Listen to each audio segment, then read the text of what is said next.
नमस्कार साथियों, स्वागत है आपका फिर से एक बार हमारे चैनल पर। तो दोस्तों, आज हम बात करने वाले हैं ऐसे शेयरों के बारे में जिसमें कि बहुत ही ज़बरदस्त तरीके का माहौल बना हुआ है और ये शेयर तैयार हो चुके हैं इस माहौल में लेने के लिए। दोस्तों, जैसा कि आपको पता है कि मार्केट की स्थिति क्या चल रही है। जो अमेरिकी बाज़ार है वहाँ पर स्थिति कुछ ठीक नहीं चल रही है मार्केट की, लेकिन जो भारतीय मार्केट है वो उन बाज़ारों को ओवरबोट करते हुए नज़र आ रहे हैं और अच्छी खासी तेज़ी यानी कि डेली बैंक निफ्टी अपना नया हाई तोड़ता हुआ भी नज़र आ रहा है। तो ऐसे मार्केट में हमें वो शेयर चुनने चाहिए जिनका जो है बेस स्ट्रोंग हो और जो सही प्राइस पर आपको यहाँ पे दिखाई देते हुए नज़र आए। तो आप यहाँ पे एक बार देखिए कि किस प्रकार के ये जो शेयर है आज जो हम लेके आए हैं उनमें क्या आप निवेश कर सकते हैं या नहीं कर सकते, ये अब देखने वाली बात होगी और आप खुद भी इस बारे में रिसर्च कर सकते हैं। तो दोस्तों, जो आज का पहला शेयर है हमारा, उसका नाम है, आप यहाँ पे देख सकते हैं, SRF लिमिटेड। ये शेयर बहुत ही ज़बरदस्त है और इस शेयर के बारे में हम आपको बताएंगे कि किस प्रकार से आपके लिए ये शेयर सही साबित हो सकता है। दोस्तों, यदि इस शेयर के लॉन्ग टर्म चार्ट की बात करें तो यहाँ से दो आप यहाँ पे देख सकते हैं कि जो चार्ट है बहुत ही साफ आपको दिखाई दे रहा होगा। और यहाँ से लेकर यहाँ तक जो अब कंपनी में जो है कंसोलिडेशन का फेज चल रहा है। आप यहाँ पे और भी लंबे चार्ट की बात करें तो यहाँ पे आप देख सकते हैं कि करीब करीब 1,14,000% की तेज़ी कम ही शेयरों में देखने को मिलती है कि इस प्रकार से कोई भी शेयर जो है तेज़ी दिखाता हुआ नज़र आए। और अब शेयर में अच्छी खासी कंसोलिडेशन हो चुकी है और शेयर फिर से तैयार हो चुका है अपना नया हाई बनाने के लिए। तो दोस्तों, इस शेयर के बारे में अपन जान लेते हैं कि किस प्रकार की कंपनी है और किस प्रकार का काम करते हैं, जिससे कि ये सहायता मिलेगी कि अपन को इस शेयर में इन्वेस्ट करना चाहिए या नहीं करना चाहिए। तो दोस्तों, यदि इसके बिज़नेस की बात करें तो 1970 में बनी ये कंपनी जो है केमिकल बेस्ड कंपनी है और company multi business entity engaged in the manufacturing of industrial and speciality intermediates, यानी कि कंपनी इंडस्ट्रियल और स्पेसिफिकली इंटरमीडिएट्स जो है मैन्युफैक्चरिंग का काम करती है। और company diversified business portfolio cover fluorochemicals, speciality chemicals, packaging films, technical textile और कोस्ट एंड लेमिनेटेड फैब्रिक्स बनाने का काम ये कंपनी करती है। तो कंपनी का जो बिजनेस मॉड्यूल है बहुत ही डाइवर्सिफाई है और कंपनी का जो केमिकल बिजनेस है उसमें 43% हिस्सा जो है केमिकल बिजनेस से कंपनी का आता है। तो जो कंपनी का बिजनेस मॉड्यूल है वो बहुत ही शानदार आता हुआ यहाँ पे दिखाई दे रहा है। दोस्तों, कंपनी के मार्केट कैप की बात करें 17,119 का मार्केट कैप है और कंपनी जो है 2,366 पे अभी चल रही है। कंपनी का 52 वीक हाई 2865 है और 52 वीक लो 2002 है।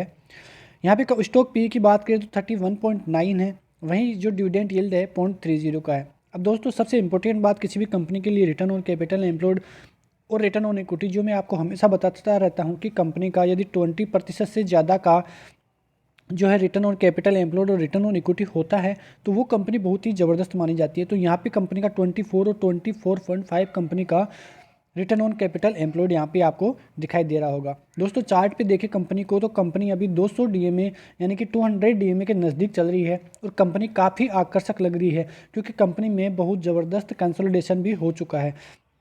अब यहाँ पे कंपनी के प्रोज और कॉन्स की बात करें तो यहाँ पे आप देख सकते हैं कि कंपनी के जो रिजल्ट है क्वार्टरली रिजल्ट बहुत ही अच्छे साबित होते हैं और पिछले 5 सालों से जो कंपनी का CAGR है यानी कि पर ईयर कंपनी करीबन 30% का रिटर्न इन्वेस्टर्स को कमा के दे रही है। ये कोई छोटी बात नहीं है कि 30% कोई भी कंपनी रिटर्न दे। और यहाँ पे कॉन्स को देखें तो जो कंपनी है बुक वैल्यू के 7.60 टाइम्स यहाँ पे जो है ट्रेड कर रही है। साथ ही जो यहाँ पे आप देख सकते हैं इसके कॉन्स किस प्रकार से हैं। अब दोस्तों, इसके जो इस सेक्टर की अदर कंपनियां यहाँ पे दिखाई दे रही हैं, लेकिन अब सबसे इंपॉर्टेंट कंपनी के लिए कंपनी के नतीजे किस प्रकार से हैं। तो यदि कंपनी की सेल्स ग्रोथ की बात करें तो कंपनी में अच्छी खासी सेल्स ग्रोथ आपको यहाँ पे दिखाई दे रही है। साथ ही ऑपरेटिंग प्रॉफिट की बात करें तो यहाँ पे जो सितंबर 2022 का क्वार्टर था वहाँ पे ऑपरेटिंग प्रॉफिट में थोड़ी बहुत कमी आपको क्वार्टर ऑन क्वार्टर देखने को मिल जाएगी, लेकिन ऑल ओवर देखा जाए कंपनी के तो हर क्वार्टर में कंपनी अपने रिजल्ट जो है काफ़ी अच्छे दे रही है। लेकिन कंपनी का कभी कभी समय ये होता है कि कंपनी में कुछ नेगेटिव्स भी होते हैं, इसी वजह से कंपनी के जो क्वार्टर्स है वो अच्छे नहीं होते हैं उतने जितने होने चाहिए। तो यहाँ पे नेट प्रॉफिट की बात करें तो 606 करोड़, 608 करोड़ और 481 करोड़, जो कि आपको मैं बता चुका हूँ कि थोड़े कमज़ोर कंपनी के नतीजे इस क्वार्टर में दिखाई दे रहे हैं। लेकिन जो पहले की तुलना करें पहले से तो बहुत ही ज़बरदस्त कंपनी के इंक्रीजिंग होते हुए नेट प्रॉफिट यहाँ पे आपको दिखाई दे रहे होंगे। यदि इसी प्रकार ईयर बात करें कंपनी के रिजल्ट्स की तो सबसे पहले सेल्स की बात करें तो यहाँ पे 2020 से बात करें तो 7,200 करोड़, 8,400 करोड़, 12,434 करोड़, यानी कि कंपनी के सेल्स में बहुत तगड़ी यहाँ पे जो है इंक्रीमेंट आपको दिखाई दे रही होगी, जो आप यहाँ पर देख सकते हैं। ऑपरेटिंग प्रॉफिट की बात करें तो ऑपरेटिंग प्रॉफिट में भी रेगुलर ग्रोथ आपको यहाँ पे दिखाई दे जाएगी। तो अब सबसे इंपॉर्टेंट कंपनी के लिए पीबीटी आप यहाँ पे देख सकते हैं और पीएटी यानी कि नेट प्रॉफिट, यानी कि टैक्स माइनस होने के बाद नेट जो प्रॉफिट आता है उसकी बात करें तो 1019 करोड़ 2020 में, 21 में 1198 करोड़ और 1889 करोड़। तो बहुत ही ज़बरदस्त जो है इंक्रीमेंट यहाँ पे ईयर ऑन ईयर आप यहाँ पे देख सकते हैं नेट प्रॉफिट में आपको दिखाई दे रही होगी। साथ ही ईपीएस की बात करें तो आप ईपीएस में भी अच्छी खासी ग्रोथ देख सकते हैं। अब कंपनी का जो महत्वपूर्ण डाटा है वो यहाँ पे देखें अपन, तो सेल्स में ग्रोथ जो है पिछले 3 सालों की या लॉन्ग टर्म की तुलना करें तो कंपनी की लॉन्ग टर्म में ही अच्छी दिखाई देनी चाहिए, क्योंकि उसी में इन्वेस्टमेंट करने में इन्वेस्टर्स को मजा आता है। और यहाँ पे सीएजीआर की पिछले 10 सालों की बात करें तो 50% का कंपनी का सीएजीआर है, जो किसी भी कंपनी में देखने को ऐसे नहीं मिल सकता है। तो दोस्तों कंपनी की जो स्ट्रॉन्ग पोर्टफोलियो में अपन यहाँ पे दिखाई देने वाली ये कंपनी है, और कंपनी के फंडामेंटल्स जो है वो बहुत ज़बरदस्त है। कंपनी का बिजनेस मॉडल जो है वो भी ज़बरदस्त है। अब कंपनी के लिए एक चीज़ और अपन यहाँ पे ऐड कर सकते हैं, कंपनी की प्रमोटर्स की हिस्सेदारी। कंपनी में डिसेंट प्रमोटर्स की हिस्सेदारी यहाँ पे बनी हुई है, 50% से ऊपर की है। साथ ही एफआईआईज़ की यहाँ पे हिस्सेदारी 19% की और डीआईआईज़ ने 9.37 से 14% की यहाँ पे अपनी हिस्सेदारी कर ली है, यानी कि कंपनी में डीआईआईज़ की हिस्सेदारी बढ़ चुकी है। तो दोस्तों मैं आपको सारे कंपनी के फंडामेंटल्स बता चुका हूं, तो आप खुद भी यह देखकर साबित कर सकते हैं कि इस कंपनी को अपन को लेना चाहिए या नहीं लेना चाहिए, क्योंकि कंपनी अभी कंसोलिडेशन फेज में है और यहां से कंपनी उड़ान चालू की तो बहुत ज़बरदस्त तेज़ी इस कंपनी में आ सकती है। अब आज का अपन दूसरा शेयर ले लेते हैं कि कौन सा वो शेयर है। अब तो ज़्यादा समय नहीं लेंगे और जल्दी से बता देते हैं कि दूसरा शेयर आज के लिए कौन सा है। दूसरा शेयर है एस्ट्रल लिमिटेड। ये भी बहुत ही ज़बरदस्त कंपनी है। इसका भी यदि हम लॉन्ग टर्म का चार्ट देखते हैं तो बहुत ज़बरदस्त है और अभी कंपनी कंसोलिडेशन फेज में चल रही है। यदि मैक्सिमम चार्ट की यहाँ पे बात करें तो यहाँ पे देख सकते हैं कि कंपनी ने कितना रिटर्न इन्वेस्टर्स को दिया है। 36,000% का रिटर्न कंपनी यहाँ पे दे चुकी है और कंपनी अभी यहाँ पे कंसोलिडेशन फेज में चल रही है, जो किसी भी शेयर में इन्वेस्टमेंट करने के लिए बहुत ही अच्छा होता है। अब यहाँ पे कंपनी का बिजनेस मॉड्यूल जान लेते हैं और कंपनी के फंडामेंटल्स भी यहाँ पे देख लेते हैं।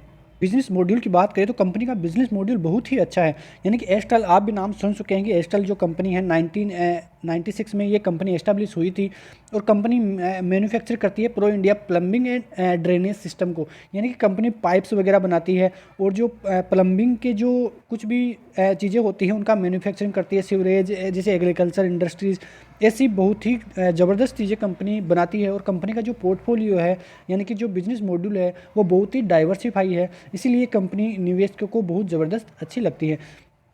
कंपनी का मार्केट के 45,000 करोड़ का है। कंपनी का करंट प्राइस 2,063 चल रहा है। कंपनी का 52वीं खाई 2655 और 52वीं क्लो 1582 का है। तो कंपनी आकर्षक प्राइस पे अभी चलती हुई दिखाई दे रही है। आपको स्टॉक पी 97.9 का है और return on capital employed, return on equity जो मैं आपको हमेशा बताता रहता हूँ कि कोई भी कंपनी का 20% से ज़्यादा जो है वो बहुत ही अच्छी है, लेकिन आप यहाँ पे देख सकते हैं कि कंपनी की दोनों ही इससे ऊपर है और कंपनी बहुत ही अच्छी यहाँ पे दिखाई दे रही है। कंपनी 200 DMA के लगभग ही दिखाई दे रही है, तो कंपनी लेने के लिए बहुत ही आकर्षक है। और कंपनी के प्रोन्स को देखिए तो कंपनी के प्रोन्स के लिए लाइन लगी हुई है। यहाँ पे डेब्ट फ्री कंपनी है, सीएजीआर बहुत ही ज़बरदस्त है, सेल्स ग्रोथ कंपनी की बहुत ज़बरदस्त है। कंपनी का जो वर्किंग कैपिटल रिक्वायरमेंट है उसको भी रिड्यूस किया है, यानी कि डे बाय डे के लिए जो वर्किंग कैपिटल ज़रूरी होती है उनमें कंपनी ने रिड्यूस किया है, जो कंपनी के लिए पॉजिटिव खबर है। अब इससे रिलेटेड आप अदर कंपनियों के भी देख सकते हैं। Prince pipe, Finolex, supreme industries, ये कंपनी की जो है उसी इंडस्ट्रीज़ की कंपनियाँ हैं। तो यहाँ पर कंपनी के अब क्वार्टरली नतीजे देखें तो कंपनी के क्वार्टरली नतीजे बहुत ही ज़बरदस्त है। तो आप यहाँ पे पीछे से ही देख सकते हैं कि कंपनी की सेल्स में ग्रोथ बहुत अच्छी खासी होती हुई दिखाई दे रही है, लेकिन पिछले जो क्वार्टर है उसमें थोड़ी बहुत यहाँ पे गिरावट देखने को आपको मिल जाएगी। अब कंपनी का नेट प्रॉफिट देखिए तो कंपनी का नेट प्रॉफिट बहुत ही आकर्षक यहाँ पे दिखाई दे रहा है। 143 करोड़, 128, 144, 96, 75, यानी कि पिछले क्वार्टर में यहाँ पे आपको डिक्रीजमेंट यहाँ पे देखने को मिल जाएगी। लेकिन अब ईयरली आपको नतीजे में दिखाऊं तो यहाँ पे सेल्स में ग्रोथ आप देख सकते हैं 2578 करोड़, 3176 और सीधा 4394 करोड़। तो ईयर ऑन ईयर कंपनी का बहुत ही ज़बरदस्त नतीजे यहाँ पे कंपनी पेश कर रही है। यहाँ पे प्रॉफिट में भी आप देख सकते हैं कि बहुत जो ज़बरदस्त ग्रोथ आपको ऑपरेटिंग प्रॉफिट में दिखाई दे जाएगी। लेकिन नेट प्रॉफिट की बात करें तो नेट प्रॉफिट में 2020, 21 और 22 में यहाँ पे देखिए तो लगातार कंपनी की नेट प्रॉफिट में ग्रोथ ईयर ऑन ईयर आपको बहुत ही ज़बरदस्त देखने को मिल जाएगी। यहाँ पे डिविडेंड पे आउट की बात करें तो यहाँ पे डिविडेंड पे आउट में भी आपको यहाँ पे दिखाई दे रहा होगा, और ईपीएस भी आप कंपनी का देख सकते हैं बहुत ही अच्छा है। अब कंपनी के यहाँ पे फंडामेंटल्स की बात करें तो सेल्स में ग्रोथ आप यहाँ पे देख सकते हैं कितनी ज़बरदस्त है, और कंपनी का प्रॉफिट ग्रोथ देखिए पिछले 10 सालों से तो 29% की है। साथ ही कंपनी का जो CAGR है, मैं आपके लिए ऐसी ही कंपनियां लेके जा रहा हूं कि जो लॉन्ग टर्म के लिए बहुत अच्छी हो, और कंपनी पिछले कई सालों से बहुत अच्छा रिटर्न आपको ये दे रही है। रिटर्न ऑन इक्विटी भी हम यहाँ पे लॉन्ग टर्म के लिए देख सकते हैं। तो कुल मिला के देखा जाए तो ये दोनों ही कंपनियाँ आपके लिए बहुत ही ज़बरदस्त है। आप भी इसमें रिसर्च करें। अब कंपनी के प्रमोटर्स की हिस्सेदारी की बात करें, 55% की डिसेंट जो है कंपनी की प्रमोटर हिस्सेदारी, FIIs की हिस्सेदारी कुछ बड़ी है इस क्वार्टर में। DIIs ने भी अपनी हिस्सेदारी इसमें बढ़ाई है, लेकिन पब्लिक की हिस्सेदारी इसमें कम होती हुई आपको दिखाई दे रही है। तो दोस्तों, ये दोनों ही शेयर आपके लिए बहुत ज़बरदस्त साबित हो सकते हैं। आप भी इसमें रिसर्च कीजिए, इसके फंडामेंटल्स जानिए। तो मैं आपके लिए अब आगे भी ऐसे ही शेयर लाता रहूँगा। तो आप वीडियो को लाइक करें, शेयर करें और सब्सक्राइब करना ना भूलें। जय हिंद, जय भारत दोस्तों।